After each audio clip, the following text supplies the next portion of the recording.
नज़म आत्मकथा ईअं जी रहियो आहियां। ज़िंदगी ॼण गुम थी वई हुजे किथे, पाण खे ॻोल्हियूं त आईने रड़ कई। मुंहिंजे घर जी चुल्ह घासलेट या गैस सां न, मुंहिंजे खून ऐं पघर सां ॿरंदी आहे। हर रोज़ु असांजे घर में गोश्त पचंदो आहे, मां चखी थूकारे छॾींदो आहियां। मां पंहिंजो गोश्त खाई नथो सघां, इन करे मुंहिंजे घर भातियुनि जो वज़न हर रोज़ु वधी रहियो आहे ऐं मुंहिंजो घटि। कॾहिं कॾहिं पंहिंजूं तस्वीरूं ॾिसंदो आहियां, केॾो फ़र्क़ु आहे मूं में ऐं मुंहिंजे तस्वीरुनि में। ज़ाल जॾहिं बि अटकंदी आहे, इहा ई ॻाल्हि कंदी आहे, वेचारी हिकु तस्वीर खां खोको खाई वई। तस्वीरूं केॾियूं न मकार हूंदियूं आहिनि ऐं माण्हू वेचारा।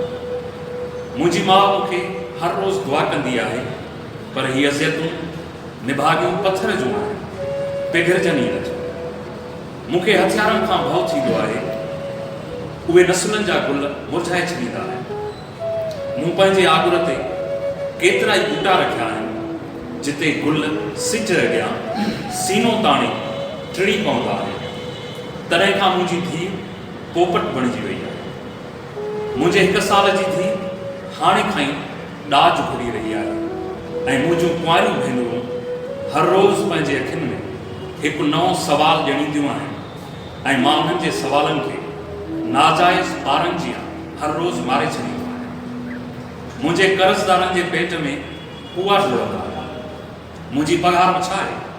पाणीअ जो खोटो आहे, चयोमांसि ऐं हली वई। मुंहिंजे क्लास जा शागिर्द मुंहिंजो न, मां उन्हनि जो एतिराम कंदो आहियां। उहे वॾियुनि गाॾियुनि में ईंदा आहिनि ऐं मां पंधु।